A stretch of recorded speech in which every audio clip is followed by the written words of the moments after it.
Okay. Well, happy Wednesday. Is it Wednesday? It's Tuesday. Come on. I know. I'm just kidding. No, I wasn't. Happy Tuesday, everybody.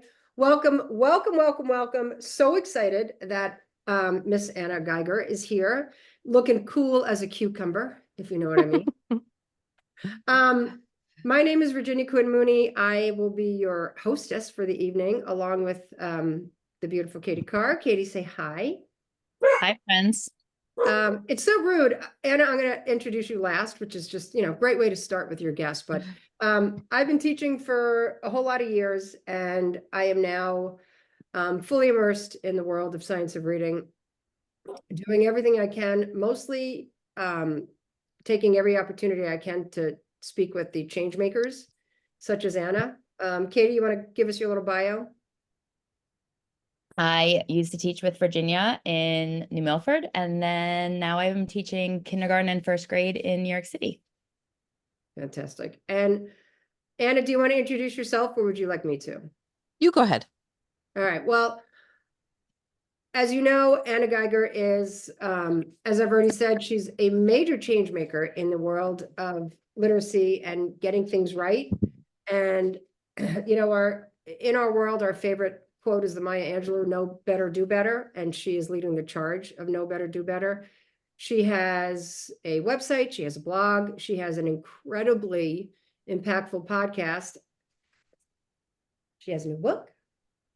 And when Anna hopped on earlier, Katie and I were talking about just just how well done it was. And you know that we were not kidding, because we had no idea that she had just come on. So it truly is that good. Do me a favor and let us know who you are, where you're coming from. I see a lot of people who've been on the happy hours before, so you know this. Let us know what you're drinking. I am not promoting alcohol only, Tito's. If it's coffee, I don't care. I'm drinking water, so it's really no judgment.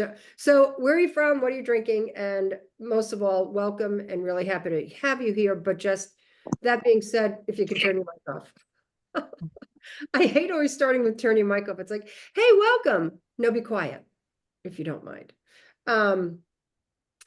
As the night goes on, if you have a question, when you have the question, feel free to throw it in the chat. Our beautiful Miss Katie is going to be monitoring the chat. Some questions we'll read off depending on time. Some questions we'll ask you to unmic and ask her yourself, but pop it in there when you have the question. Don't feel like there's going to be a Q&A at the end. This is meant to be an organic, interactive conversation.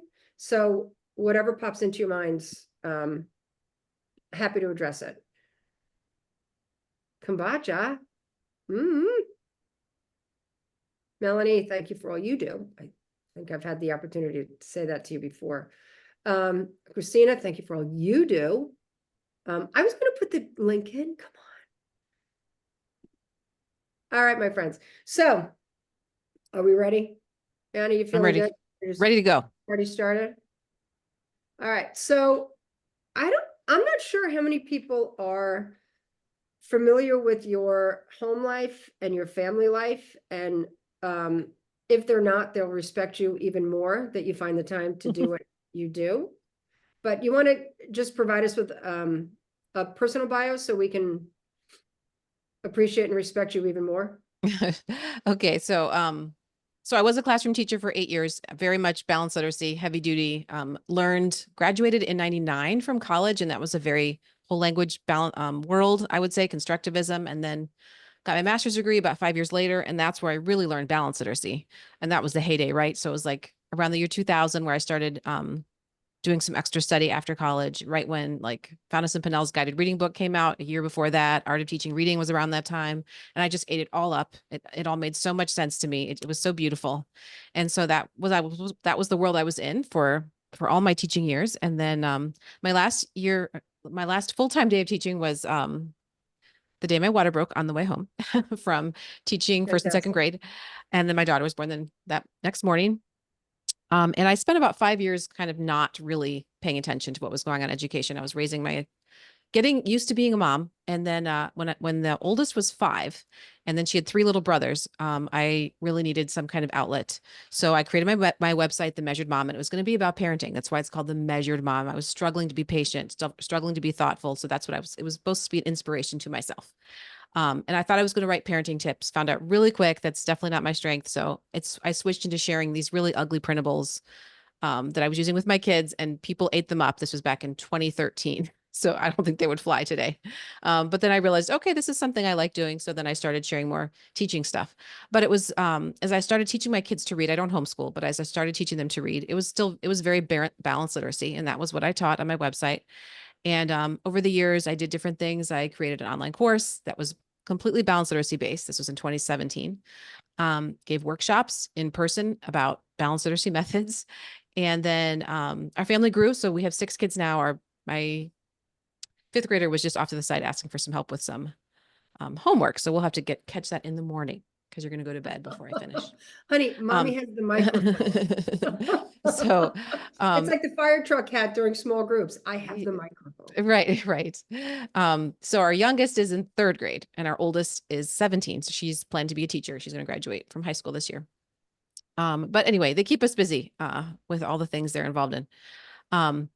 Anyway, that's a little bit about the family, but well, I think if I can, yeah, I think you glazed over 6 kids like most children have 6 kids and have the businesses that you do. So just in case you all didn't hear it, Anna does all this with 6 kids. And tell me again, age 17 through. So I do better with grades because their ages change so much. Third grade, 5th grade, 3rd grade, 5th grade, 7th grade, and then 3 in high school this year. So freshman, sophomore, senior for our boys. So we do have a lot of noise around here. I would not say I do all things well. So it has always been a process to balance those things. But now that they're older, it's a lot easier, I gotta say. So anyway, a collective this. You don't have to do that. That's how I feel about someone with 7 kids. Yeah. So I do them one at a time. So it's doable. My husband is very incredible also. So I couldn't do it without him. We'll make sure he gets this recording. So yeah. Play that in loop over and over and over. Yeah, again. he knows. I have to tell you, I never actually knew that. I knew that you had started off as a balanced literacy person. I did not know that your business started off. Maybe I just assumed it. I thought you really took to the airwaves with everything that you're doing when you moved away from it. So that's really that you're on record with all the balanced literacy stuff. Yes, I've had to redo a lot of things. So that was 2013 to 2019, really heavy balanced literacy. And then 2019 when it was around 2019, 2020 when I was very aware of Emily Hanford's article, At a Loss for Words. That was the 3rd of her articles. I didn't know it was the 3rd one, but that people keep sending that to me through email, like some of my readers, because I had a blog post all about 3Qing. I had the whole 3 circles, and this is how reading works, and this is why we need to teach kids using these predictable level books. And when people put that out there, I was just, well, that can't be right. I mean, she can't be right. I've never heard somebody criticize 3Qing because I wasn't in that space. I was only listening to the people that were saying the things that I wanted to hear. And so I brought this into a Facebook group of people like me that were selling online, because I knew a lot of people there were selling guided reading resources and things. And I said, hey, how would you respond to this article? Not because I wanted someone to tell me that Emily Hanford was right. I wasn't expecting that at all. Because I was planning, because my podcast had just started at this time. So it was maybe 30 episodes in, and I was doing my walks and planning how I was going to refute this article, but I just couldn't come up with what to say because of course she was right. But I needed help refuting it. And that's not what happened. People came out and said, oh, actually, I've learned that 3Qing is wrong. Here are the books you need to read. So they put out their, Language at the Speed of Sight and some hard books that probably weren't for beginners, but a lot of things. I think Equipped for Reading Success was probably one of the first books I read. I did read Language at the Speed of Sight. That was one of my first ones. And it's very funny for me to go back and look at that now, that book by Mark Seidenberg, because I wrote a lot of snarky comments in the side. I didn't really, I know I'm right. Like, yeah, he says. Now I go back and so I was working my way through it. Every book I would get, I would go in the back and find out what they had to say about 3Qing, because that was the thing that bothered me the most. And I don't remember when it was that all of a sudden I was just hit with this idea that I had it wrong, but it was a horrible feeling. And I would I joined the Big Science of Reading Facebook group. I don't spend as much time in there now because it's gotten so full and there's so many different opinions. But back, 4 years ago or so, it was pretty heavy. Getting, most of the people who were commenting were directing you to proper information. And I felt sick being in there. Like I would only give myself 10 minutes a day because I felt sick because I had taught all this stuff to people for years. So that was really hard. And then I had over 150 free sight word books, predictable books that I'd written myself, gave away on my website. I had taken them all down, but I really wanted to replace it with something. So I replaced it with decodable books that featured high frequency words and little lessons about how to explicitly teach the words. But I had to, had to send emails about that. Like, here's things I had wrong. Here's what I'm changing. I took my online course and shut it down for a whole year. Oh, wow. So I could study it. And then I recreated it. And released it the next year. I was doing it with somebody else, so I was working through it with her. But yeah, that was not a fun time. But now I'm just so excited. Like I just learning it. So many people have said to me, once you learn the science of reading, it starts to all make sense. Like there are so many things I didn't understand about how reading works because balanced literacy leaves holes. And now that I've done so much personal study and keep learning from lots and lots of people, it all makes sense. But yeah, I had to make a lot of changes. Every year I go through my website, like all my blog posts, and I still find little snippets of balanced literacy that I update or take out. And then I did re-record the first 30 podcast episodes. I just took them off and put like 5-minute science of reading snippets, like from the National Reading Panel. Because I found that people were saying, I've been listening to your podcast, but I went back to listen all the way at the beginning and I'm confused about yeah. It's So- funny, I was actually going, I was just going to ask you that. So I'm curious too, when you did the early balanced literacy podcast, any names that we would recognize? I Did did you not get interview far anybody. or- That was all solo episodes. Yeah. Just Yep. informational. It took me a long time to get the nerve to ask people to to be interviewed. And then I found out how generous people are and willing to talk with you, someone they've never heard of. And so that's been great now. Yeah. Yeah, it's so funny. I say all the time, how sold a story begins, and it's like there's those that knew and those that were sold a story. Mhm. And the one, the teachers that fall into the category of sold a story, the guilt is really visceral. Like it's a thing. It Yeah. really is. Yeah. When I started, in addition to like reading books, I watched a lot of free webinars when I was learning about the science of reading. And then I actually reached out to people I knew that didn't know me, like Jocelyn Seymour from Australia. She's one of those people. Dee Dee Wills, who has come to understand the science of reading. And I said, hey, would you get in a Google chat with me? Because I'm really struggling with some of this stuff. And we talked it through. I emailed David Lieben and he answered some questions for me. Like that was a big deal. And then when my first podcast series with other people was interviewing a series of people like Christina Winter, who's here, about their shift from balanced to structured literacy. Because I just think, I think there's different camps of people in this space. And there are many people like Christina, who will openly say, I had this wrong. And here's what I've learned. And then there are people who pretend they've had it right all along. And so I think it's really important to be open and honest so that we can have a discussion and together. Yeah. I have to say, and it's funny, my colleague Steph Zagari is on here and she doesn't know this, but I reference her all the time because I never bought it. I just didn't.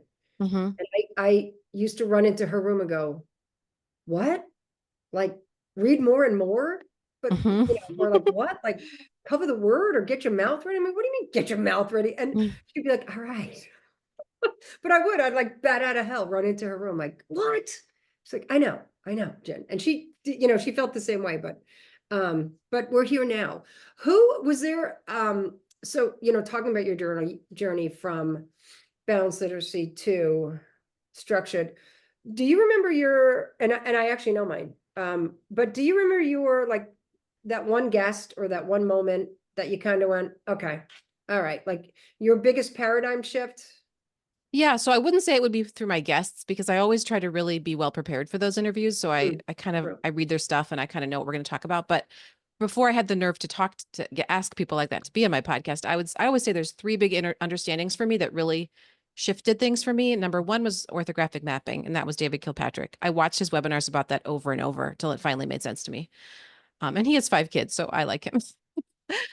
Another one was Stanislaus Dehaene's How the Brain Learns to Read. And I do not think his book is beginner material, and I did not read his book at the beginning, but I watched over and over his Science of Reading, or his presentation he gave on YouTube. It's like 10 minutes where he talks about how I watched it over and over, and then it started to make sense.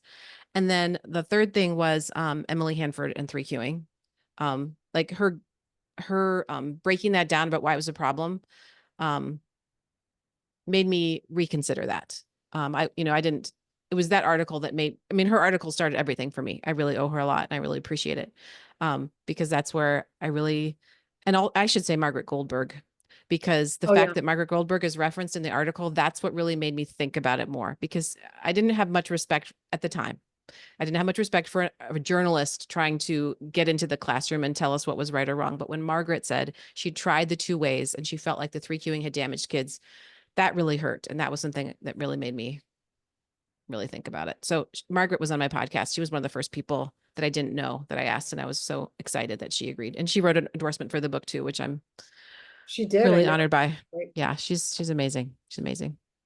Yeah, I remember reading, one of my first books was Marianne Wolf, Proust and Squid, which is an interesting. That is a hard one. That's a hard one too. I know. Impressive. You know, it's funny. Well, sorry, I was going to go off on me. Nobody cares about me. We're here for you. But that was the first time that I read that We Are Wired to Walk and Talk. Mm-hmm, mm-hmm. And I was like, oh my God. So that was like a big thing for me. And then another, I think it was just in an article, but when I really started reading, it was like, if a kid is stuck in a word, tell them. And I was like, what do you mean? Because everything was like discovery. Mm-hmm, mm-hmm. He'd say, tell them the word so that they can just go. Yeah. And like that, oddly enough, like that little bit of advice. And it's funny, one of my little guys asked me today how to spell something. And I was like, I told him. Yeah. Like, this is crazy. I told him how to spell the word. And he was so thankful. Mm-hmm, But, mm-hmm. so was there a particular guest that does stick out for you though, among your many? Before I do that, I want to go back and finish other questions, because I just thought of something. Nancy Young's Ladder of Reading and Writing was very helpful, because it showed me that I wasn't crazy. The balanced literacy did basically work for some kids, right? Yep. Now, I'm not saying that they couldn't have done way better, because they could have. We could have gotten a lot more detail about how language works, and I could have done a much better job. But they did learn to read. And so that was helpful, because when people were telling me balanced literacy doesn't work, I was like, but I taught for all these years and I have kids that learn to read, right? It was just, of course, that now that I had this, now I saw, I had so many kids in the red and I didn't know what to do for them. So anyway, that was very pivotal for me also. In terms of like, well, that's a hard one, because I've had so many people I've talked to, but I can just talk about conversations I've really enjoyed. I just really enjoy Wiley Blevins. He is such a good communicator, and that was like the easiest episode to edit ever. Like, he doesn't say he just like knows exactly what he's going to say. He's very enjoyable, and he has such an interesting story about his childhood and growing up with. Do you know his story about his grandma who was illiterate? Tell it. I heard your podcast, but tell it, because it's a good one. I just love it. But he grew up in West Virginia. His family didn't really have books at home except for a Bible, and it was full of pictures of people who had died. So like the one book they had, he was scared of because the pictures would fall out of it. But his grandma was illiterate. She never learned to read and write, and he wanted to be a teacher so he could teach his grandma how to read. And when their family would go out to dinner, he and all his cousins would sit at the table, and grandma would like have her menu upside down. But she would, because she wanted to pretend that she could read, and they didn't want to embarrass her. So someone in front of her, one of the cousins, would always pick something from the menu that they knew grandma liked. So when it was her turn, she could pick that same thing, and nobody would have to know that she couldn't read. So that was just a neat story. So I really enjoyed talking to him. I really enjoy people that are talking to me and actually have an interest in what I do versus just making time in their schedule. So people like that, like Katie Pace Miles, she's just a really incredible person. I really like talking to her. I really enjoyed speaking to Linda Diamond. Like when I had some questions about something I was struggling with, about something that she and I had talked about, she's like, here's my phone number, so I just called her, we talked, and I will miss so many people. I really enjoy talking to teachers, like classroom teachers, and people who were classroom teachers and are now doing the same sort of thing that I do, because they come at it from a different perspective than a researcher. But I'm like, when I ask people, I there's plenty of people I'd love to ask, but I don't feel prepared to ask. Like, I feel like I need to spend more time studying what they've done so I can ask good questions and make this be useful for people. I'm going off track. Let me No, think. no, you're not at all. And I actually, I fully understand that. But, and I'm just being honest, I totally teed it up for you to say me. You didn't, so let's move on. I just said classroom teachers. No, and Well, and that's when I was like, she's gonna say me. yours was fun too. And we did talk about that. You're the baby of 8, right? I know, Which I love. I love. and it explains Um, everything. Well, I asked you because I think it was after I saw your classroom video for unlocking SOR, which was so good. Where you walked us through, I think it was through your UFly lesson, right? Was it through UFly? I think so. I think UFly was, I'm a UFly nut. I love UFly. Yeah, it was a direct phonics instruction and it was so good. And you came on and helped explain how that works in real life because that's what teachers need. I think we need a combination, right? We need like the researchers to tell us what the research says, but we need people like you to spell it out because the research isn't enough. Right. So I have to tell you, listening to you talk about your guests, and I think I've listened to all the podcasts that you mentioned because I listened to your podcast because I learned so much from you. But what I really, really, really love about, can everybody see that I have The cancel continue. Come on. When you are asking questions and getting the answers, it is so clear to me that you are so determined to know as much as you can to like really represent this, structured literacy and everything else really well. And like oftentimes you will bring your guests back to like, can you just like tell me this again? And it's like, and so often when you're doing that, I have the same question, but I listened long before you and I, have met and become friends, but it's like, I always respected your absolute like passion and commitment to making sure that you are representing the best research and, the best books and the best change makers so that we can all learn along with you. Well, thank you. I feel like that's my job, or what I've made my job, not what it used to be, but what it's become. Because since I'm not full time in the classroom, or I visit classrooms, but I don't spend a lot of time in the classroom. I have the space to do what a lot of teachers don't have, which is to do a lot of consuming and then putting it in language for teachers, so they don't have to spend all their time doing that. So thank you. I work at doing that. Yeah. Speaking of your guests, is there anyone yet that is on your hope list? Yeah, well, I mean, there's lots of people. Like I said, I don't feel always ready to ask, but I definitely would love to talk to Steve Graham or Karen Harris, his wife, or both of them about writing. But I've read much of his work already, but I still want to be as prepared as possible because like when you get these people, that might be the only time you get to talk to them. So I want to like make sure I have all the questions ready so that I get the most out of it and that people that are listening get the most out of it. I really am impressed by what I read by Jennifer Buckingham over in Australia. She does from 5 to 5, I think it's called, the website, and multi-lit. I have that book.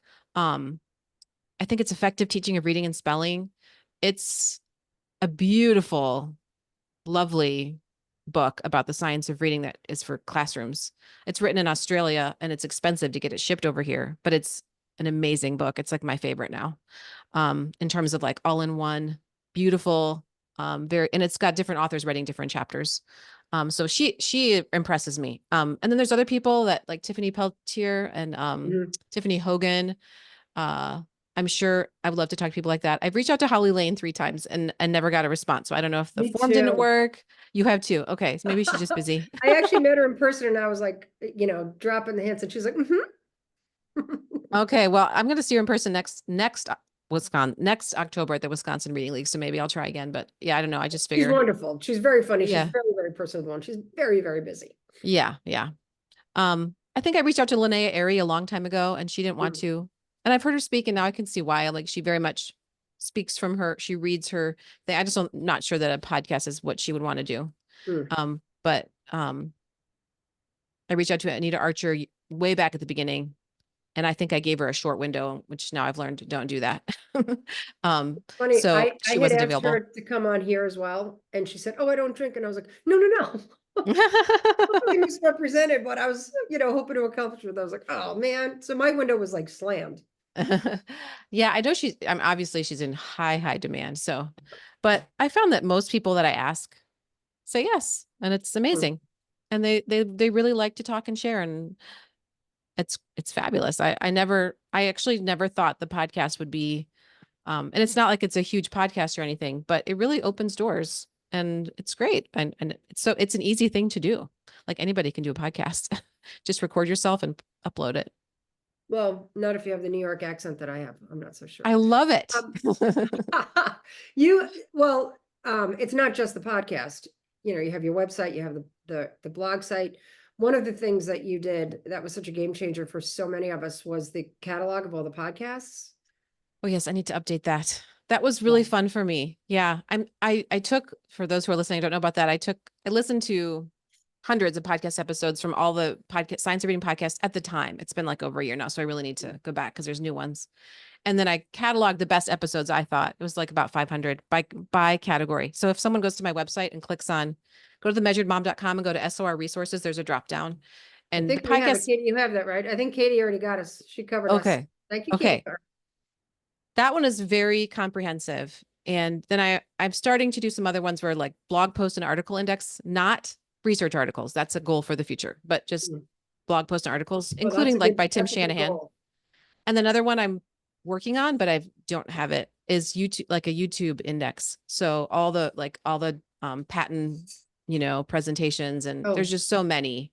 So I really have to make space to listen first and then be able to summarize. But those are some big projects I'm working on now, is these indexes for just to make it easy for people. And it also makes it easy for me because someone says, I need, what can I learn about teaching, English as a second language in the science of reading? I'll say, go right to this link and you'll find podcast episodes that I recommend. Same. I have that copied in a document. I share it so often. It's Okay, really great. Well, thank you. insanely helpful. So you have all of this that you're done, and somehow you also wrote a book through it all. How did the book come to be? Yeah. So about 2 years ago, I guess, Josie Bass, who I'd never heard of at the time, reached out to me and said, would you want to, we published these education books. We're a division of Wiley. So most people have heard of Wiley. They're a smaller part of that.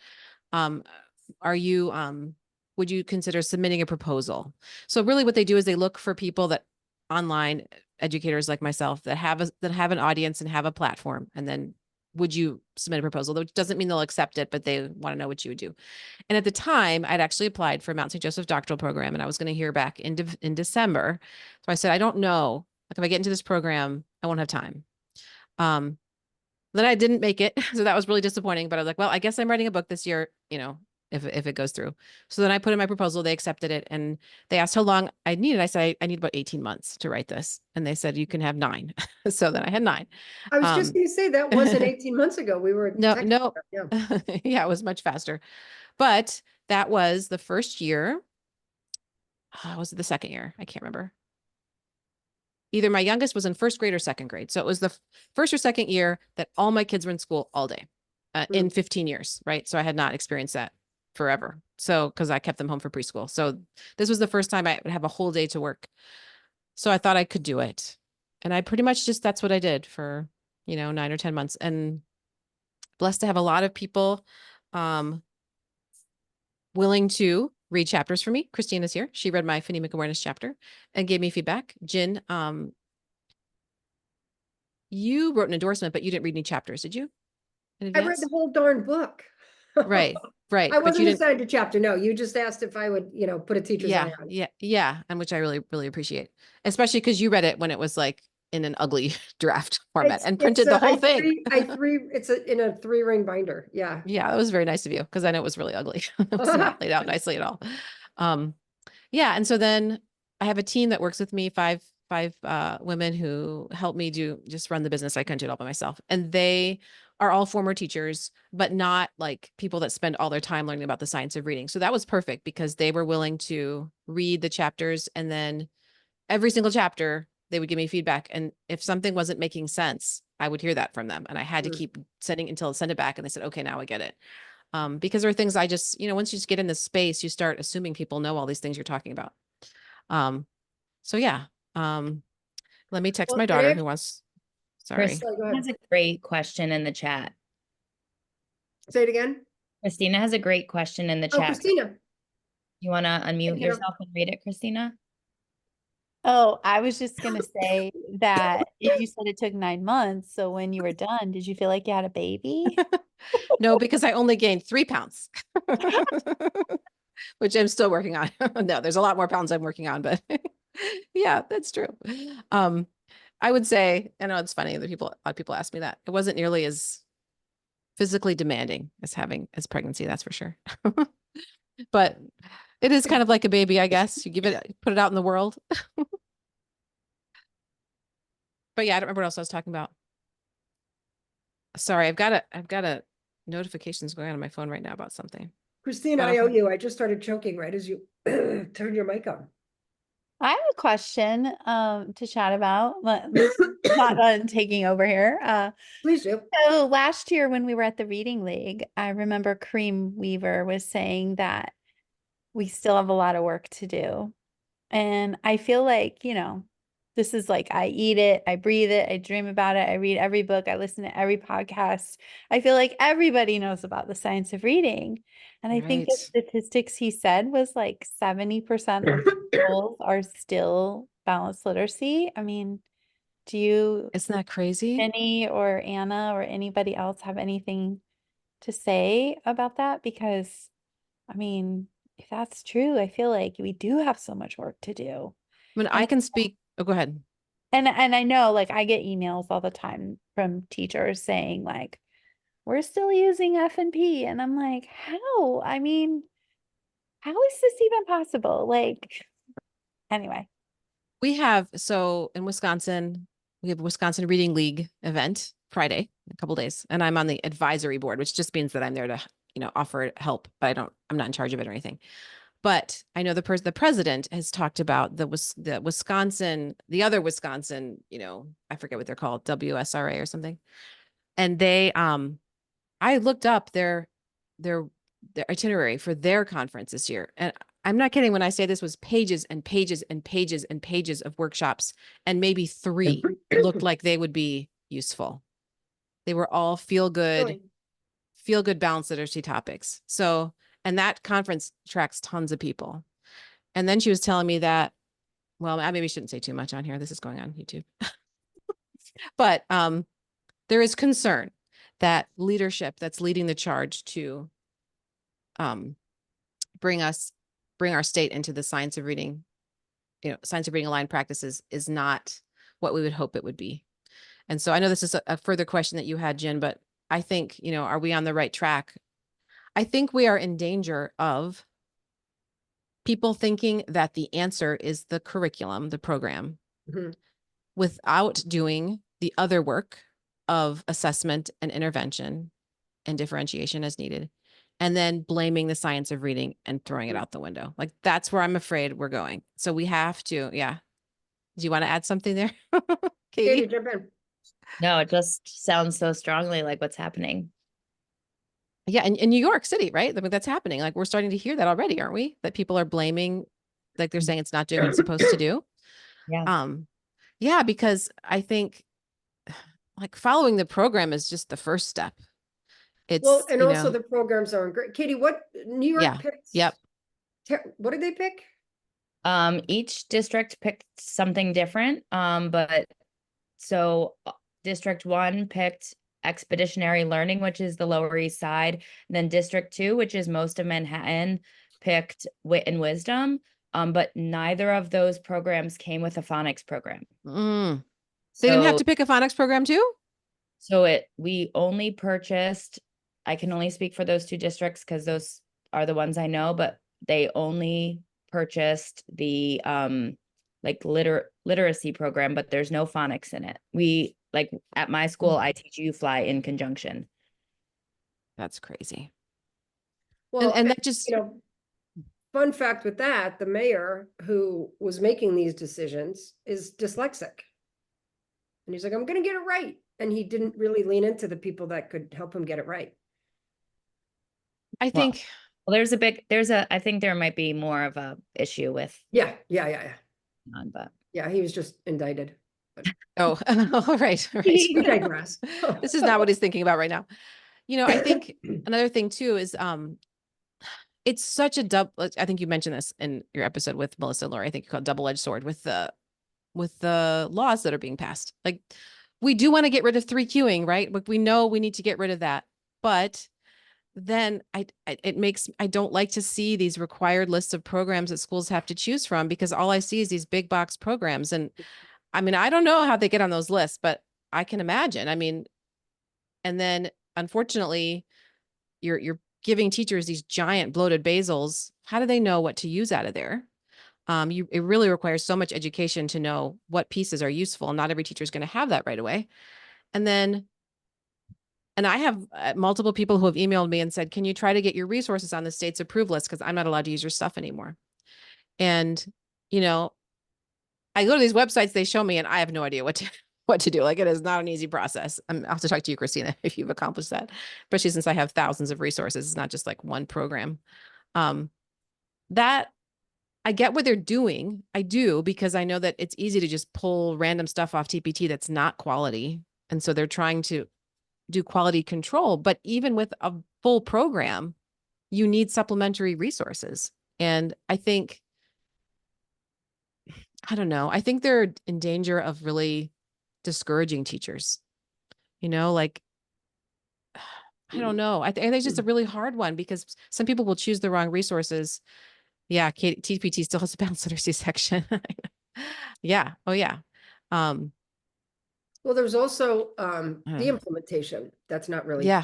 in place. Yes. Balanced Did you literacy say was de-implementation? brilliant. Is that what you said? Yeah. Okay. Yeah, I mean, like Christina said, people love it. And, they were brilliant in their romanticizing of teaching reading. Yeah. Like, Yep. who doesn't want kids to love reading, and like, they had me with book nooks. I know. I know. But it's like teddy bears and nutmeg. Like, how do you argue against it? But, you have kids sitting in book nooks just unable to read, so. Yeah, and I don't have the quote here, but I don't remember where it is in the book. I'd find it, but I don't want to hold people up. But I have a quote in here from my brain is frozen. She wrote "Learning to Read: The Great Debate." I know who that is, but my brain is frozen as to who that is. She had a quote about Jean Shaw. So she said something about how whole language is a romantic view of learning, filled with love and hope. Sadly, it's not effective for kids who struggle. And yeah, I mean, it sounds so great. Yeah. But the de-implementation is important, and also the implementation, right? Like, people are getting thrown programs and no one's training them how to use it. And I think that's where you get a lot of the very stark differences about comments about programs that we would say are probably really high quality, right? Like, even with UFly, you'll hear some people say, oh, it's so boring. And some people, my kids love it. Well, I'm sure it has to do with how they deliver it, but how do you deliver it? Someone's got to teach you how to do that. Speaking, when Christina mentioned Kareem Weaver at the Reading League conference, sorry guys, this is just, something went down the wrong way. But the very first thing he said, and I literally, like, I opened my laptop and I made a Canva out of it the second he said it, was, if your classroom is boring, don't blame phonics. Right. And it's true. Like, I have a blast with UFly, but it's like, it involves dancing and pool noodles and, Well, that I mentioned it. them.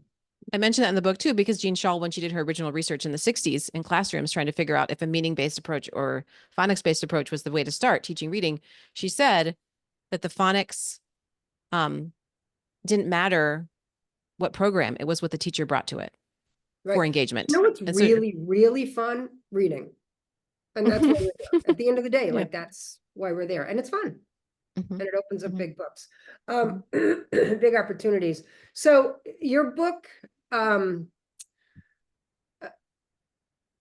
was actually really honored that you asked me to read it. And I was even like more honored that you included my endorsement in the book. But what I had said, and I'm not saying it to talk about the fact that it was me, but it was a really good point, and it was me. But okay. I said, like, everything is what we know. The best way to teach reading is with a strong scope and sequence and direct instruction. And that's literally what your book is. but for the adults in the room. Like it is a really, really strong scope and sequence. Include from the history, and then, the rope was meant to go from the bottom up. And you just went straight from the bottom up in the rope. And, instructional strategies, it really is, it's just that good. It really Well, is. thank you. And what I wanted to do was create an all-in-one that I thought had all the basics that people needed to know. And because I didn't know of another book that was doing that in a concise way. Yeah. But also they do limit your words. So I didn't have, Well, I had to didn't keep limit it your under. words. I pulled, if you don't mind, speaking of like pulling a quote from the book, I pulled a few. Do you mind if I? Sure. Them? Oh, great. They were my favorites. This might be Okay. like the top favorite. Do you know what that's referring to? Yes, the science Put of you on the reading is spot, not a okay. pendulum swing or a fad. It just is. Or body of I can research. A frame body it. of research is not a pendulum swing or a fad. It just is. Yeah. Yeah, it just is. It just is. And I even find that myself, like, we all have to be open to the fact that what we thought we knew, we don't know. Mm-hmm. Like, even though the Mhm. research said it was just different research, or now there's more involved research. So, and then there's this one. Yeah. Would you speak to this? This is like one of the new hot topics. Yeah, it's a huge one, and it's a tough one too, because I think I struggle with this. I do. I don't think it's wrong to have, especially let's say at the very beginning when kids are learning phonemic awareness, like they have to learn how to isolate phonemes. And I don't think that's a with letters activity. That's what's the first sound in fish? What's the final sound in fish? What's the, middle sound? Like that's not necessarily with letters. That's just an audio activity. And I don't have a problem with warming up for a phonics lesson, doing some oral blending and segmenting, but building the phonemic awareness. I think the idea of that we're going to build phonemic awareness by doing 10 minutes of oral exercises a day versus breaking words into sounds, representing those sounds with letters and reading the words is a mistake. I think we got real excited by the oral only programs because they were actually getting us into phonemic awareness, which many teachers like myself, I didn't even know what that was. I certainly learned about it in school. I didn't understand how imperative it was for success in reading. But I think once we figure out that you can combine it with phonics, because we used to think, no, you can't, it has to be all by itself over here, that is the most effective way to do it. And it fits into your phonics lesson so well from the very beginning, right? You just take the word mat, let's break it into its sounds, at, we can put a chip up for each sound. Now let's spell each of those sounds and read it back. That's phoneme isolation. It's phoneme. Well, first it's segmenting, then it's isolation, then it's blending. And then if let's change mat to bat, then you're doing manipulation, all with one simple activity without any drills. So I think that's what I was thinking mostly about. So in the book, I do talk about some oral warm-ups, but then I talk about the building of words.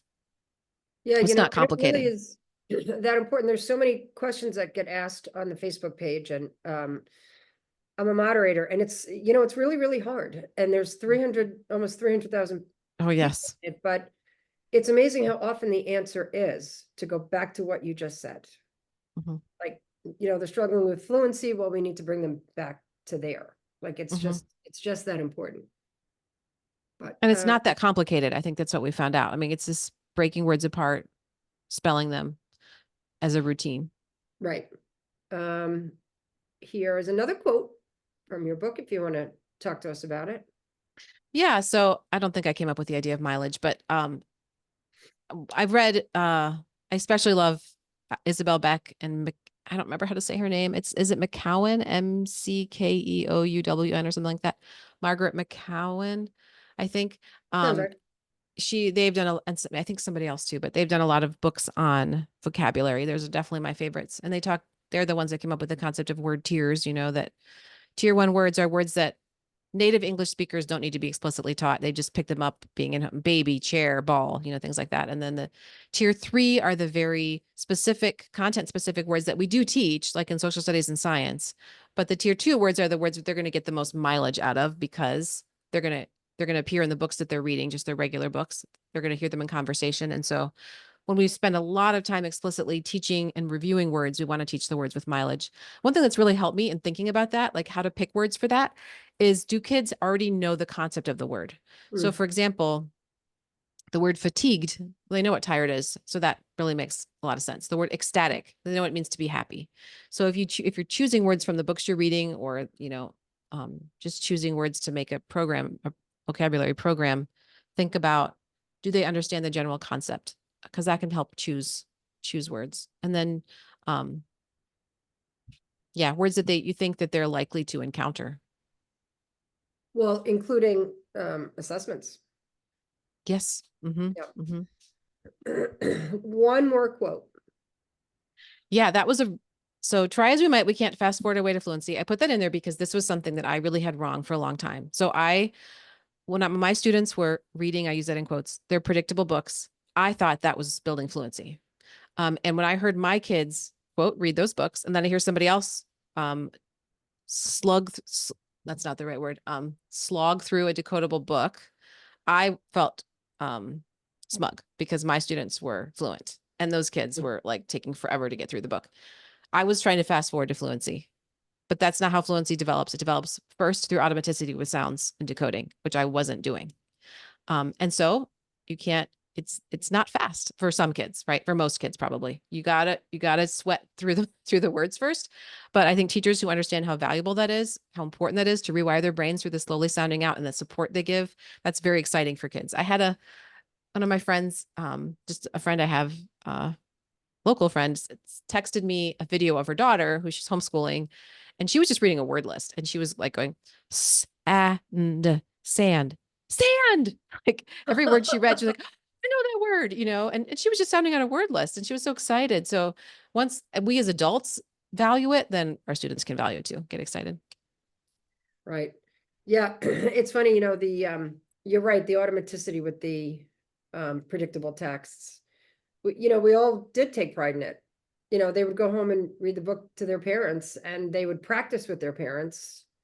But that's all it was. It was practice. Like, it might as well have been there's a really, I recently interviewed Irene Daria. I don't know if you heard that one. She wrote a book. I don't think I have it right here. Do I? Hang on. I don't. Oh, actually, I think I don't have it right here, but Donna it's posted it on the page. yeah, it's called I Didn't Believe Him. It is so good. And if you haven't listened to that podcast episode, I would listen to that, and I would read her book too.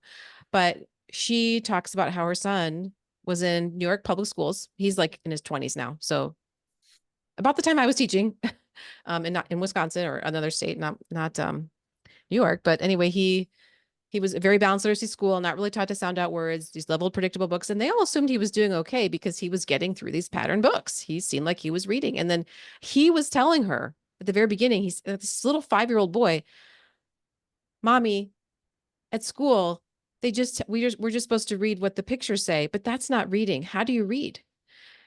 My school's not teaching me how to read. How do you read? And she didn't believe him, right? She assumed it was a very elite public school in New York. So she assumed, well, that can't be right. They know what they're doing. And he had to convince her. And the way he did it was he came home and said, Mommy, do you want to see how I read? This is how I read. And he took the predictive pattern book and put it behind his back. And he said, a house can be a hut, and he turned the pages like really loud. A house can be and he was just reciting the whole book. And that's how she finally figured it out. Anyway, you should read the book. It's really good. It reads like a novel. And it's also funny. Well, but and it is she a talks really about that. impactful thing. And I've said this so many times before in my career when I was trying to like ring the bell about science of reading. They know. They they're not know. reading. They know. I mean, they're Yep. pointing at the wrong word and they're like sing Mhm. song. They absolutely know when they're not reading, and they know, but more importantly, they know when they are reading. Yes. Yep. I firmly believe that and see that too. Yeah, well, actually, one last, I thought, what a coincidence that it's the beginning of Dyslexia Awareness Month. And everything, so much that has been done has been on the, under the charge of the mama bears of our dyslexic kids. Like, Yep. Mm-hmm. I mean, that's where Emily Hanford got all of her Yep. stuff. That's where she got started. Yeah. I think it was like talking to college kids with dyslexia and figuring out that they had this background, didn't prepare them to learn to read, didn't teach them how to read. Yeah. Yeah. And that's all the moms out there, like Melanie, I think I saw your name. You're one of them. I know I've already thanked you, but it's just the impact, you know, that these moms have had. All of literacy is grateful. And I think this is what fuels a lot of people like me and Christina, because we all can look back and say, oh, that was a kid that had dyslexia, but I didn't Yeah. know. And for me personally, I would have just thought, we just need more practice with their predictable books. We just need more practice. I didn't think to give them a diagnostic phonics assessment and figure out where their gaps were and fill them in. And so we're doing it for the kids we missed. It breaks my heart to even say that. But yeah, it fuels all of us. And this month is a good reminder of that. Well, I'd like to have a better report, but we're still fighting for, I mean, it's still not, you know, the diagnosis is just, I don't know why. I don't know why there's a hesitancy to diagnose these kids, particularly when, you know, it's the most frequent learning disability. And there is still a hesitancy to diagnose these kids and do it quickly. Isn't that interesting? And I Yes, don't it know, is. why do you think that is? Is it the fear of labeling? Is that it? Well, I think honestly, despite so many people's best efforts, I mean, it's the same reason why we still have balanced literacy. It's just a lack of education. Yeah. I don't think the decision makers know enough about dyslexia yet. Despite how hard so many people are working, I think there's still, you know, your book just talked about all the myths. I still hear them. Like I hear people use the myths. I heard one today. Like, Oh. so I think if we were to ask every single person on the call, they would have a different reason, and everyone is right. Yeah. Yeah. I think another thing too, we've got to change that. I think it is changing. I hope. It's this idea that regular teachers can't understand dyslexia. That's what I thought. I thought, oh, I'm only equipped to teach kids to read if they figure this out easily. Otherwise, I have no idea. I need a specialist. This is something very complicated. It's this extra knowledge that's not for me. And then to learn that kids with dyslexia need what everybody else needs, but more explicit, more systematic, more support. That's empowering for teachers. We don't have to be afraid of that. We can still, seek out extra help. But yeah, there's so much to that. We can So say much. the word now. I mean, Yeah. Yeah. it used to be you couldn't say, like, what is up with that? What? But we Mm-hmm. couldn't. You know. Now In it's some like places you still come can't, out I of think. Voldemort status. We can actually say it now. Yeah. Yeah. You don't have to be afraid of it. It's some of that is empowering because, we just know we need more practice. Like we can't help you. We just need to keep giving you more and try different things. Right. And the good news is it helps everybody. Yeah. David was saying, I think teachers teachers think a psychologist or a doctor needs to diagnose it. When really and even if we don't diagnose dyslexia, like the whole point is using a system like MTSS to figure out what everybody needs and getting them what they need. Right. I think sometimes it's this idea, well, an opposite problem could be, well, we're not going to get you extra help unless you get a diagnosis, right? Right. Versus having a system that realizes you're below benchmark and we're going to do something about it. And here's how we're going to do it. Right. Early though. Exactly. Quickly. Yeah. Yes. Yeah. Yeah. My friend, I could talk to you forever, but I also want to respect your time. Before we say goodnight, is there anything that, here's your time. Here's your time. If any fangirls out there, fan guys, sorry, Dave, I have to you on here. Hey, I want to say, I want to thank Anna. Oh, hi, Dave. Yeah. Hi, how are you? Good, good. Sorry, I've been bouncing back and forth with dinner and bedtime. You know how that goes. I do. Yeah, I just love how you are able to like paraphrase. And I was listening in a little bit about how you research things. You can really tell that you've done the work before the interview, and then how you paraphrase it for teachers that are wondering the same questions, I think is just, that's what makes, it kind of separates you from some other podcasts. So I appreciate that. Well, thank you. I appreciate hearing that. Who's more supportive than David Pelk? He's just the nicest. He is great. He stands up for me in Facebook groups. Yeah, he's such a good guy. All right. Anybody else? Thanks for coming, everybody. This was I just fun. want to say thank you. Thank you, Anna, and thank you, Jen. Jen's been my teacher mentor for years and years and my teacher bestie. And I've learned so much, and I've started this journey because of her. And I'm currently reading your book, and thank you. Love you. Thank you. And Jen has been a wonderful leader for teachers. And this is a really neat thing that you do. I usually don't attend because I've got kiddos going around and around, but we managed it tonight. All right, are you going at, North Carolina? I will be there. Can't Oh, wait. great. Christina? Yep. You going? David, you going? Melanie? I'm trying to, no, all right. All right, so I'll see you there. Okay. We'll have a real happy hour. Yes, yes, for real. All right, thank you, everybody. Thanks, so much. everybody. I Good really night. appreciate all of you.